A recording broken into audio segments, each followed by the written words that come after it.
Yes. I just wanted to clarify something. For a generator with a day tank, isn't that size containing? Like I just said, it was just. So for a generator with a day tank, isn't that sized containment? So what Pete was saying is that you could have an example where the generator itself might be considered the oil-filled operational equipment, but then if you have a bulk storage tank that's connected to it, then that would be subject to the sized containment. I guess I would also try and clarify that it would have to be a case scenario for the day tank and how it's designed, its capacity, how it's fed, what its valving and controls are, where it sits in the line, its capacity. Those would be determinations that would be looked at to say, well, okay, it's a day tank, but the way it's configured is part of the transfer piping system, and it's not really more than that, then general containment would apply. But if that day tank was significantly sized and it was, had controls on either side, it may there also be a bulk storage container in its own right. Well, I just feel like in other classes, they teach us if a generator has a day tank, the day tank is your bulk storage, and you have to have size containment. And I think it's That's what I remember too. Okay, so if it's below 55 gallons, then I would say probably not going to be bulk storage. Again, depends on the plumbing and the way the system's operated, and I think you'd have to look at it on a case-by-case basis. What's that? Well, then the double wall construction, she's asking about a double wall container. That's going to be inherently double wall, so there is size secondary containment associated with that. Sorry, prosecutor. No.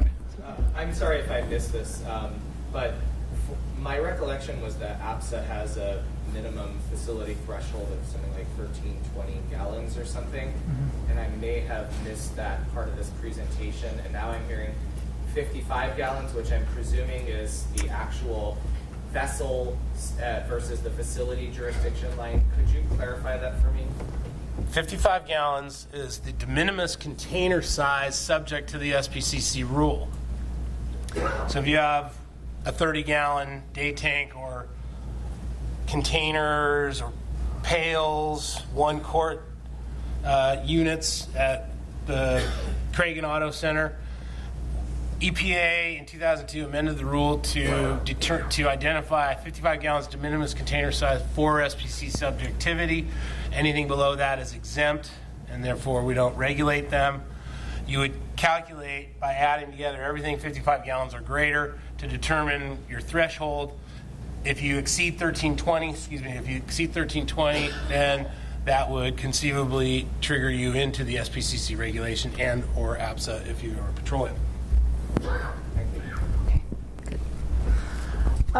What I'll do is I'll clarify the point on, because I have on my notes something different than what Pete just said. So what I'll do is I'll clarify that point in my presentation and I'll upload it again, and you guys can check it out next week or something like that.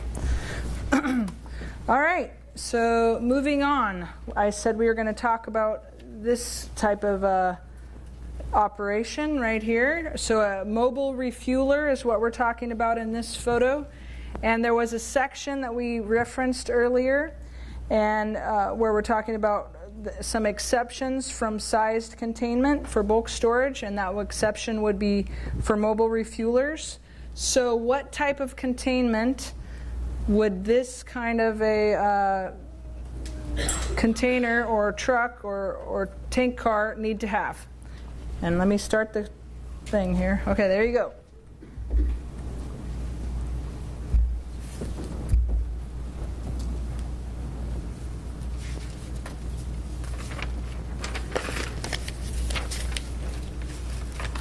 All right, good job. Right, so general containment would be required for mobile refuelers. Very good. Except for when they're parked? You know, you can probably have exceptions to everything we say, but I guess there could be an argument that it's not being used as a mobile refueler and it's being used as a bulk storage tank. So then you're right. In that case, if it was something that is not being moved around and used like a mobile refueler, then it would be subject to the bulk tank. We moved around the use of mobile refueler, but where you park it once long, it's not being used to refuel at that location where it's stored. The SPCC rule was amended to provide relief to mobile refuelers at the behest of the airline industry, and because the majority of mobile refuelers are used at airports, and they made arguments to EPA and basically showed very solid evidence that there are very few, if any, complete collapse or failures of entire mobile refueler trucks. So EPA said, okay, we're going to provide relief to the airport industry, and then we said, oh wait, if we're going to provide relief to the airports on mobile refuelers, we're going to have to do that across the board.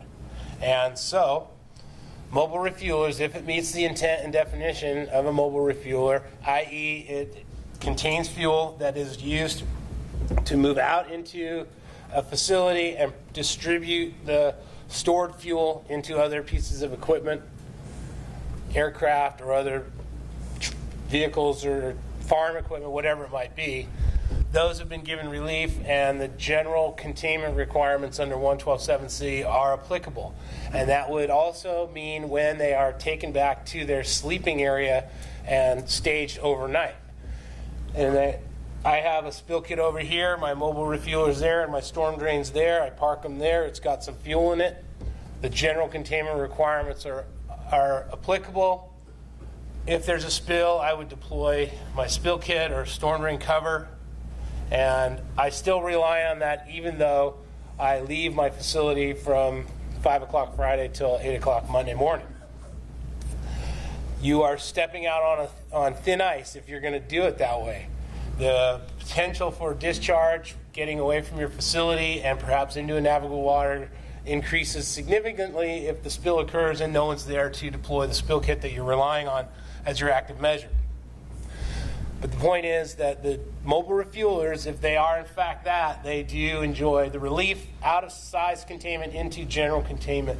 And as inspectors, I think for those of you out there, or facility folks needing to realize, if you see something like a tanker that doesn't have its truck component attached to it, that's probably going to be where the line is crossed and they're moving into bulk storage. And therefore would need size containment or would be cited under APSA or SPCC for inadequate containment. Question? Yes? So essentially, my recollection of the Federal Register, it was a time frame for mobile refuelers. Because I work in an airport facility. If the vehicle is being used within 24 hours, no size containment was required. But if the vehicle was parked for more than 24 hours away from the operation, then it had to be parked in a size containment. I think I missed the memo on this somewhere. I may have missed that memo too. EPA or APSA inspectors, CUPA inspectors, are not going to make the determination as to when it goes from, from general containment into bulk storage in terms of a time frame. That's going to be the responsibility of the owner-operator and the certifying professional engineer. I got that. I just want to make sure I understood that that's the operation that we run by. Certainly, as inspectors, you want to question something that looks a little questionable, right? That doesn't seem to be moving, and it looks like it's been there for weeks or months or years, and they're telling you it's a mobile refueler. Well, that's where you would push back and, sort of make a little noise about that. Okay. I'll go find that missing memo. Yeah. Okay, cool. Thank you. All right, just seeing if you're awake. We're going to do another question here. We talked about loading racks. What type of containment?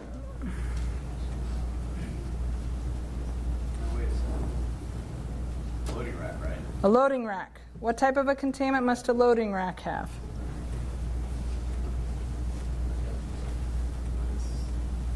Good. Specific containment. Sized for the largest trucks that's going to offload at that facility. All right. Question? Are we good? All right, so we're going to move on to talk about specific containment.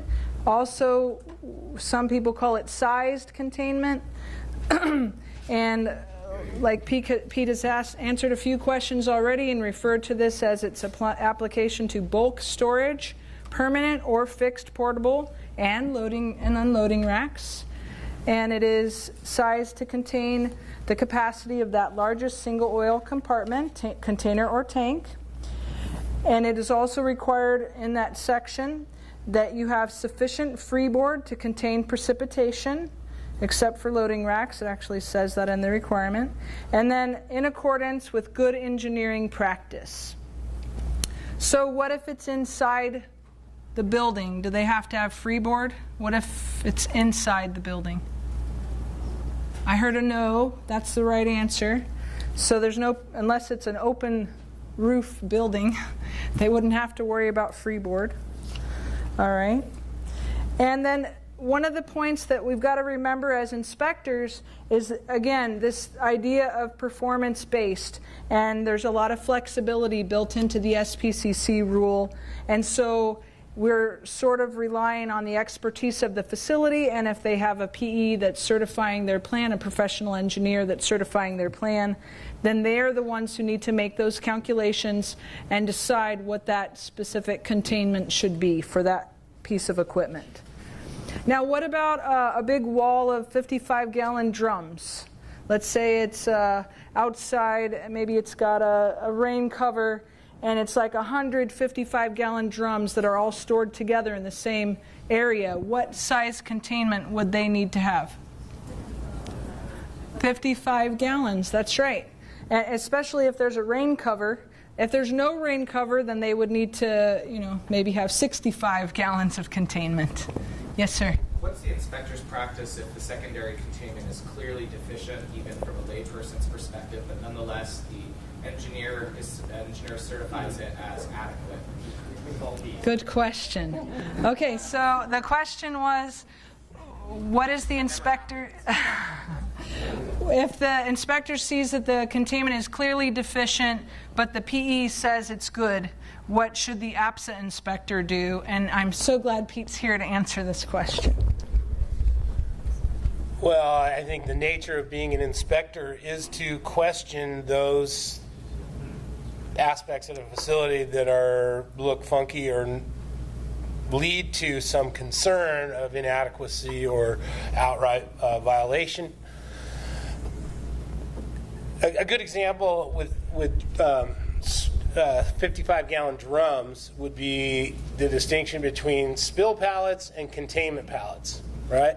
And we've all seen drums, 4 drums sitting on a little pallet that's got some sort of capacity for collecting any spillage, or maybe sized even larger for containment. So if the operator says, oh no, they're on spill pallets. Well, what's the capacity of the spill pallet? They're generally going to be less than 55 gallons, so therefore inadequate to account for that 55 gallons.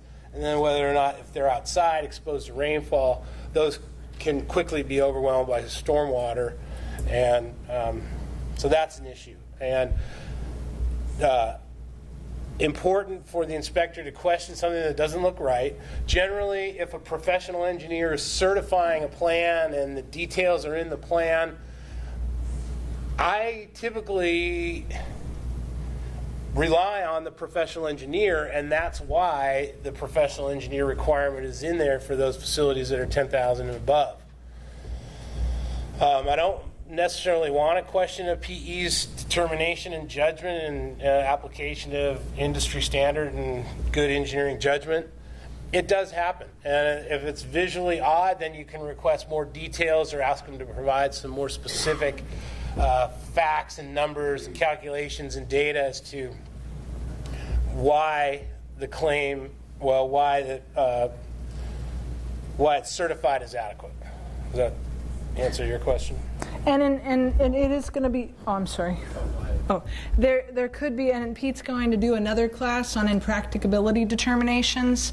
So there are some times when, for whatever reason, and a drum's not a good example, but for whatever reason, a facility is stating that they cannot have containment. We're going to talk about that in a minute. So that would be written into the plan, and they would have alternative measures for containment.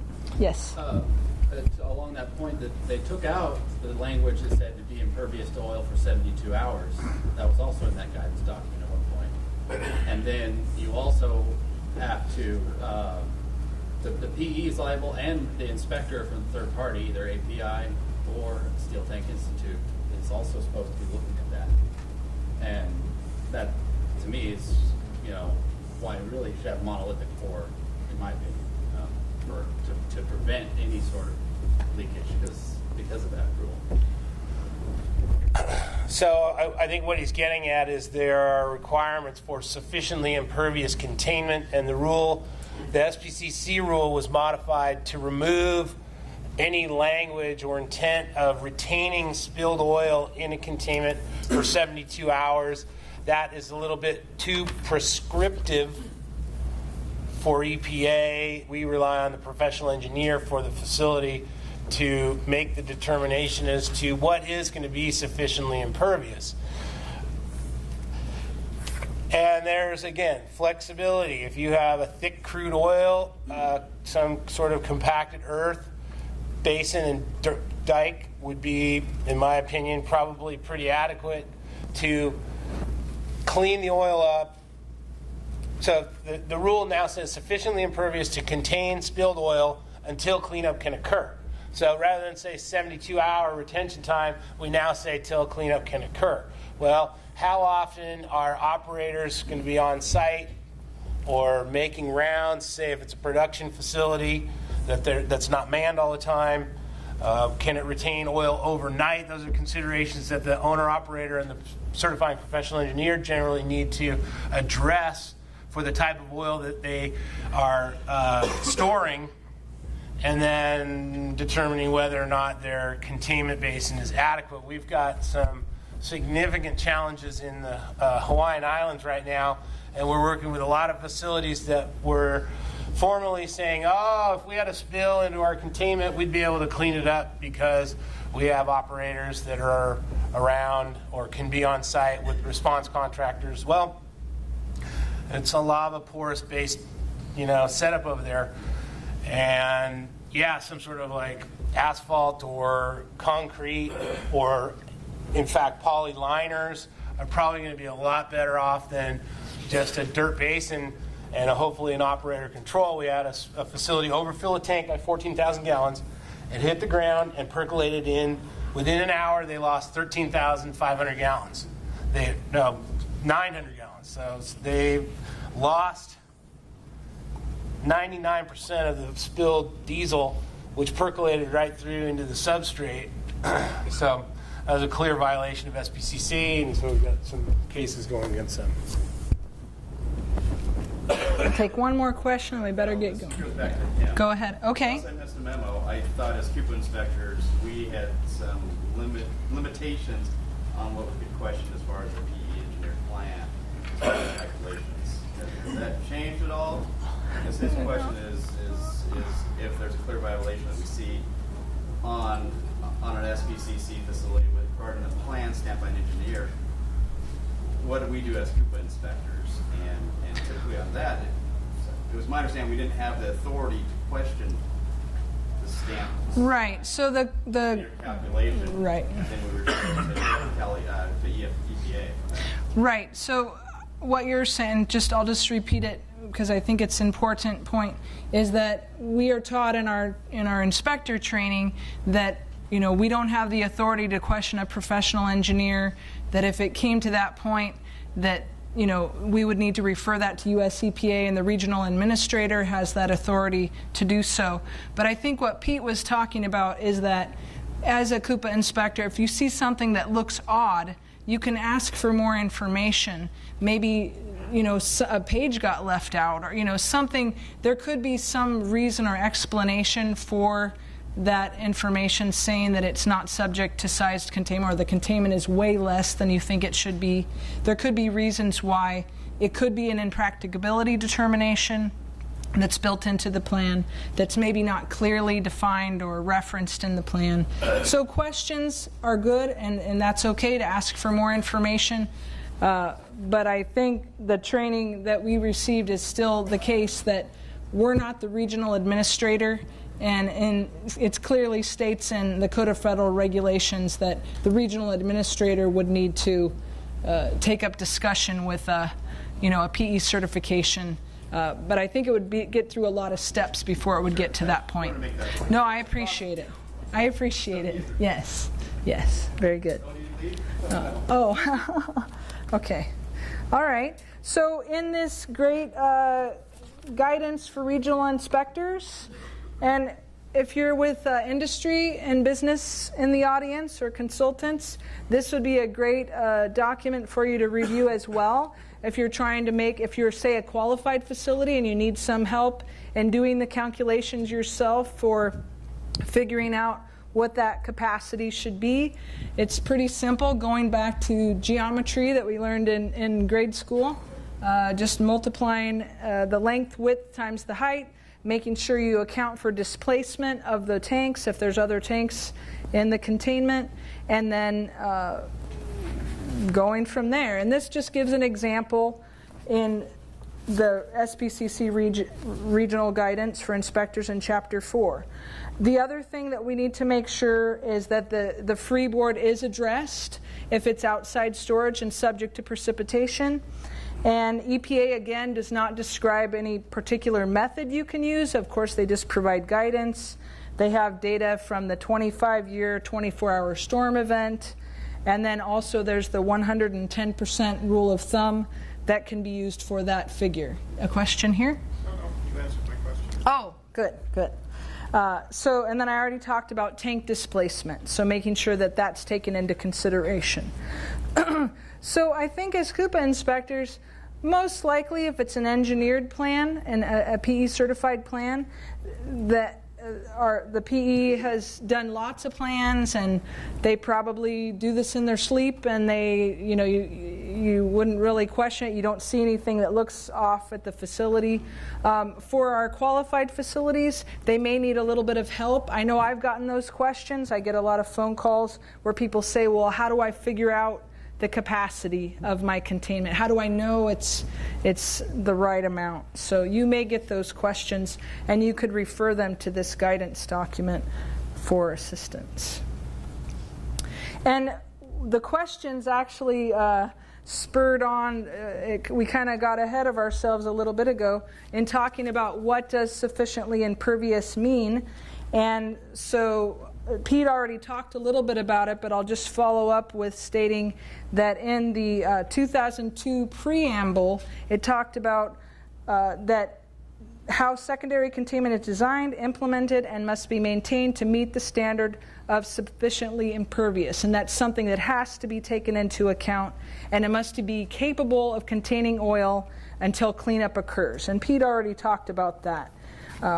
Now, I have had questions also, do I have to put in a double wall tank now? You tell them you got to get an SPCC plan as a Coupa inspector, and then I have the facility say, well, what is that? And I explain to them what it is, and then I get asked, well, do I have to have a double wall tank? Do I have to change out my tank?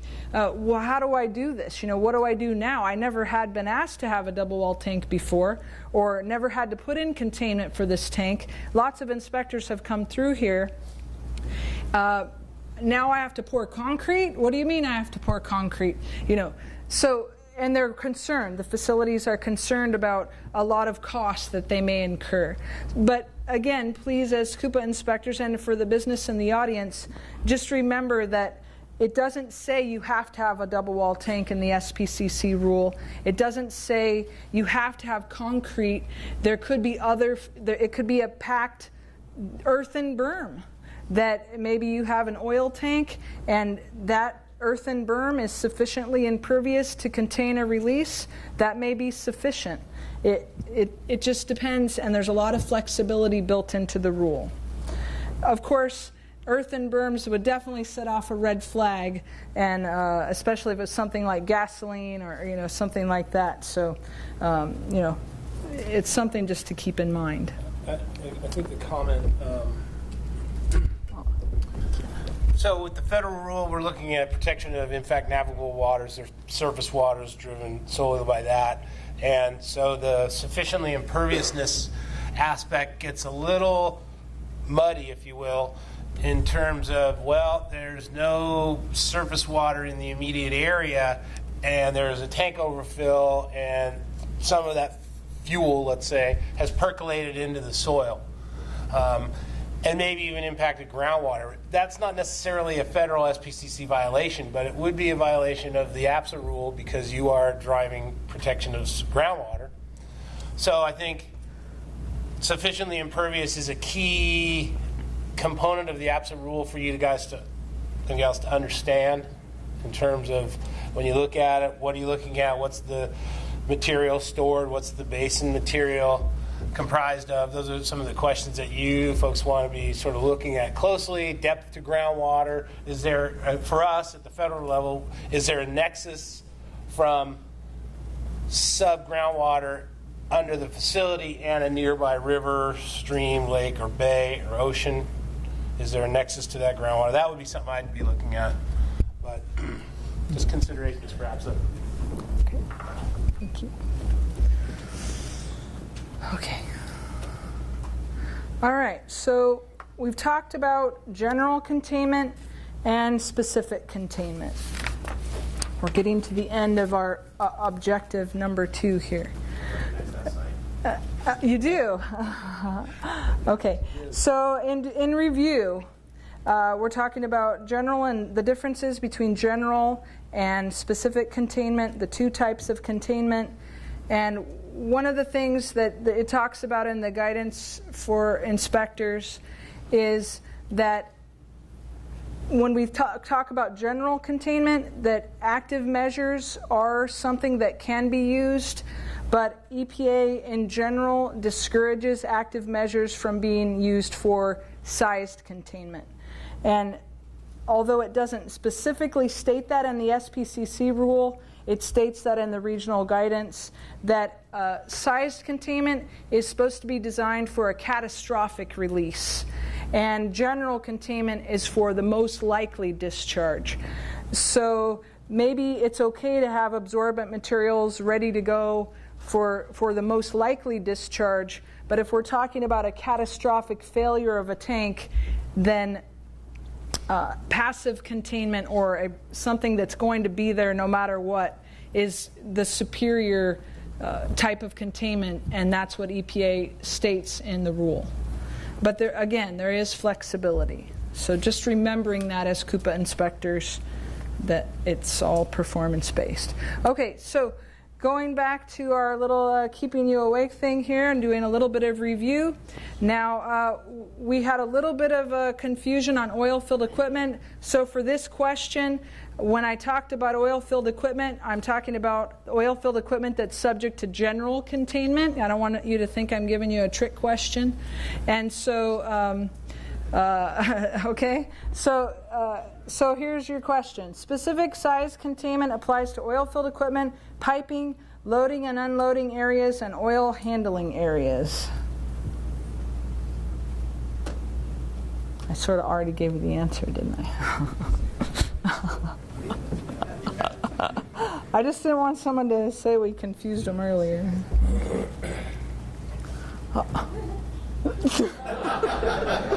Okay, let's go. All right, okay, I've got candy here. Okay, all right. So, let's see. Here's another one. Sized containment must contain 100% of the largest tank plus sufficient freeboard to contain the rain from a 25-year, 24-hour storm event.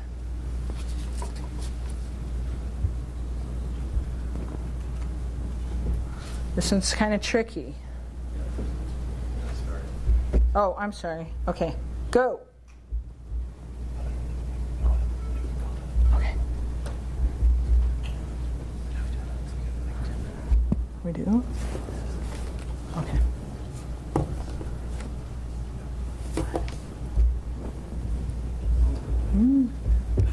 Okay. Okay, so I wanted to jump in and make a comment about this one. And I think in reviewing this and working with Sandy, I believe that I overlooked this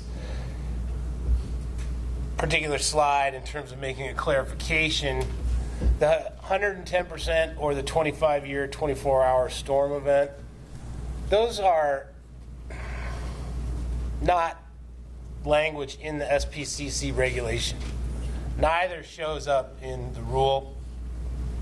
The 25-year, 24-hour storm event is what is listed in our SPCC preamble as the appropriate calculation to determine adequate freeboard for precipitation. Certainly, the ultimate decision is going to rest with the professional engineer. EPA does, in the preamble, suggest a 25-year, 24-hour storm event. American Petroleum Institute, years back, kind of came up with a 110% rule that would be adequate for freeboard. EPA doesn't use the 110%. We refer to the 25-year, 24-hour storm event. If the professional engineer determines that 110% is adequate, or that's a volume greater than what would be the 25-year, 24-hour storm event, then that's fine if they certify that into the plan. If it's slightly less than the 25-year, 24-hour storm event, then maybe there could be some sort of contingency planning or procedural controls built in the SPCC and the operations of the secondary containment, drainage inspection, et cetera, that may work that out. But I just want to be clear that So technically it should be false. Technically is That's false. right. So those of you who said false, you were right. So it doesn't have to use the 25-year, 24-hour storm event. What's that? If you have a roof or a canopy over that area, you would not have to. Oh, if you have a canopy over it, you don't even have to worry about it. Right. Very good. Okay. All right, here's another one.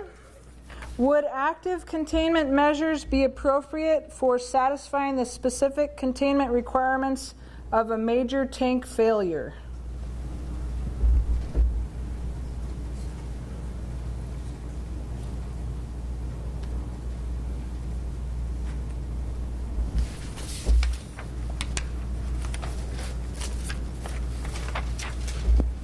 Good. All right. Good job. No. Major tank failure, you really need sized containment, and active measures are not really good for specific containment. All right, so we're on to, so we've covered, hopefully everybody understands the concepts of general and specific containment. We have, gone over it a few times. If you're still a little unclear, you can definitely come up after class. But hopefully we've covered those topics, and you'll leave here having a better idea of the difference and when they apply.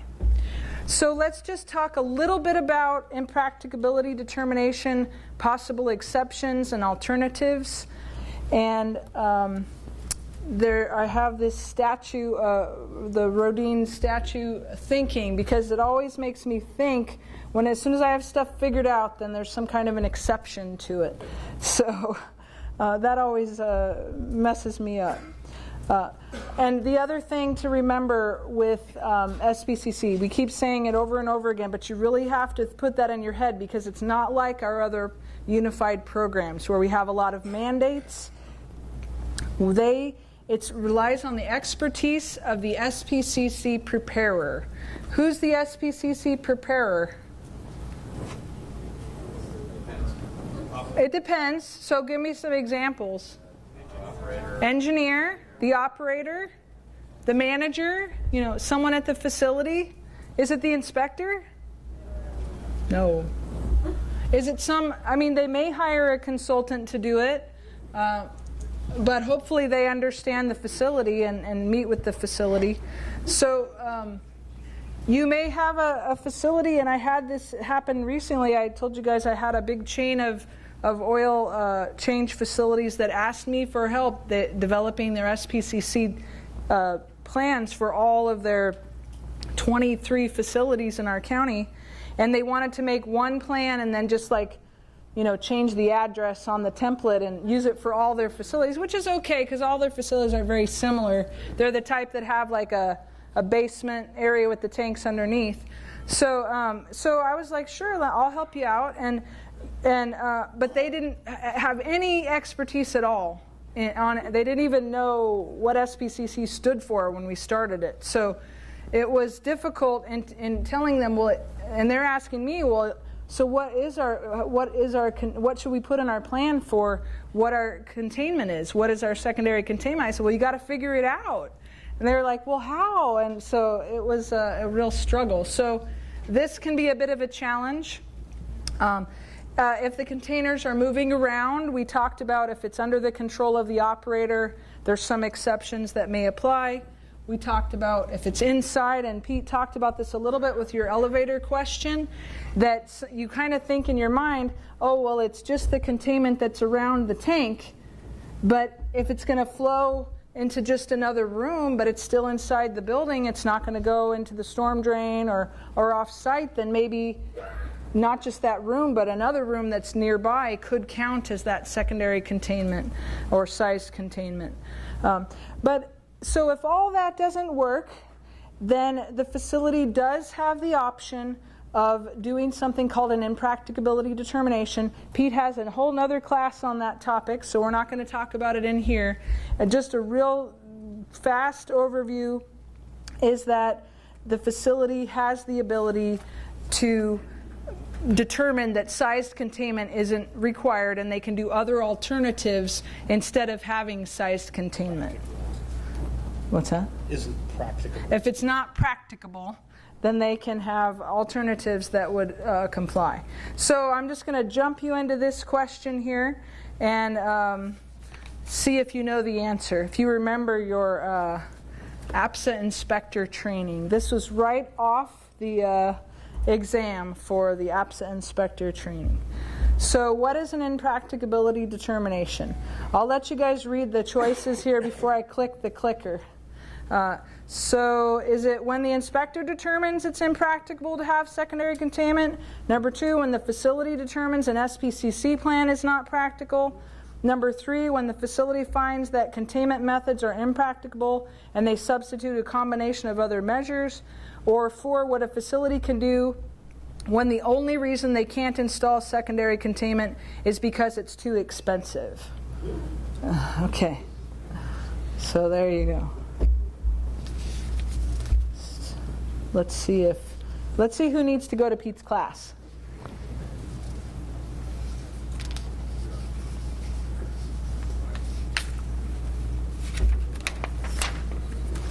All right, good job. Okay, very good. So when the facility finds that containment methods are not practicable and they come up with alternative methods. So let me skip here. So really, and like I said, Pete's going to have his class, but what they have to do is conduct periodic integrity testing on containers and tanks, prepare a Part 109 contingency plan unless they have a facility response plan, and then provide a written commitment of manpower, equipment, and materials. So that's what impracticability determination is. And I was a little unclear on this when Pete and I were putting together this presentation on if a qualified facility that is preparing their plan can do an impracticability determination.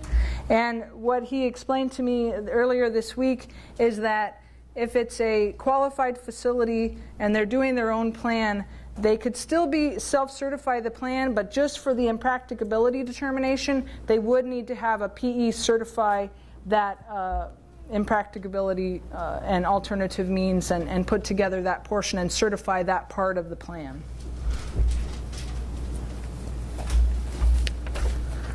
All right, so our last objective here is understanding the inspector's role. Now, you're going to be able to find a lot of this information in the downloaded information. And so really our role as inspectors is to review the plan, see what they've written, see what they've talked about as far as inspections and all of those other things we talk about in the APSA world. But specifically for secondary containment, we're looking to see if it's adequate, if it appears adequate and the right size. We're looking at general containment, the example that I mentioned to you guys earlier, if they say they're going to have active measures and they have they don't have a spill kit in that area, then that would be a red flag. Does it include freeboard? If it is in an outside area, is that addressed? Are the calculations documented? Do they have operating procedures? Is there erosion of the system? Look at the permeability, if it looks like it's sufficiently impervious. Do you see some plants that are growing and a bunch of weeds and debris in the containment that could, do you see staining outside the containment? You're looking at all of those things. If you see a big hole or a big crack, that could be a red flag. And then looking at their records and looking at the details in the plan and making sure that the plan is being fully implemented. So, for example, when there's some type of rainwater that builds up inside of the containment, then they would need to empty out that rainwater and keep logs to show that there was no sheen on that rotter that was inside the containment area. If you saw on that log that somebody wrote there was a sheen, then that would be something to kind of make you ask more questions. Well, how come you had a sheen on that rainwater? Did you have some kind of a spill or leak? And you could ask those kinds of questions. And then last of all, making sure that they've implemented good engineering practices. And that's very subjective. There's not really a definition. If you read this guidance document, it'll give you a little bit more information. What I think about good engineering practices, I think about something that makes sense. A lot of us are college educated. Maybe you're very technical. You've gone to some type of trade school, and you kind of have an idea of what makes sense to contain and keep things from spilling into the storm drain or going off-site. Does that make sense? Is it a good engineering practice in place, or is it something that looks like it's sort of taped together, or that term Mickey Mouse, or something that it just doesn't look right, like Pete was mentioning earlier. The other thing to think about is that it has to address the piping and ancillary equipment, and making sure that there's some type of a prevention program in place in the SPCC plan and protection program in place. And then, of course, if there was some type of a spill, that they have addressed that and properly cleaned it up and didn't just leave the spill in the containment area, that it's cleaned up and not just left in that containment area. All right, so I have another question for you here, and then we're almost done. All right. So the inspector's role includes using your experience to determine the proper method of secondary containment for the facility.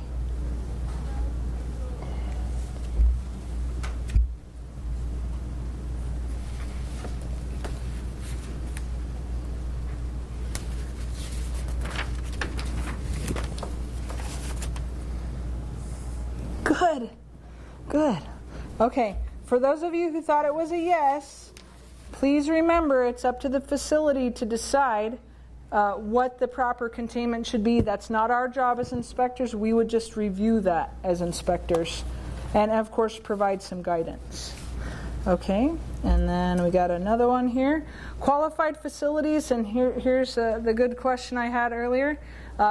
So if they want to do an impracticability determination, but they're a qualified facility doing their own plan, can they certify their plan without the use of a professional engineer? Cannot use an impracticability determination in lieu of required containment. All right. You ready? Okay.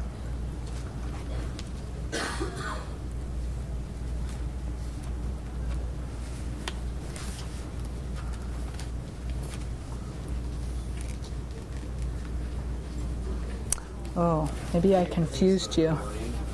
Is it the wording? Okay. You can still do a tier 2 plan.